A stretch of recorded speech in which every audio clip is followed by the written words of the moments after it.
Essentially, this war breaking out in Ukraine has been sufficient for us to have greater conviction in the stagflationary environment that we foresaw for the first half of this year. So what I mean by stagflation is that growth would be lower than comfortable and inflation would be higher than comfortable. That would likely lead to increased volatility in financial markets. It would lead to more frequent bouts of risk aversion where financial markets and risky assets were likely to sell off.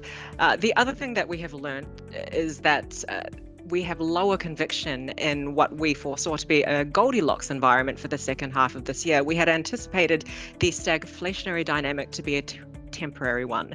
However, with the spike in commodity prices, likely declines in global growth, that risk is that we will see a spillover into the second half of this year. Strategic asset class implications that we lean on are the following: that resource commodities, particularly energy, metals, mining, materials, staples, these sectors are the ones that are likely to perform the best given the spike in prices of those items. Other implications: the US dollar is likely to strengthen in this environment. We expect long global bond yields to be under downward pressure. We expect a continued emphasis in high quality assets. We're expecting US equities and fixed income should outperform their developed market peers, and particularly in markets that are highly dependent on net exports for growth.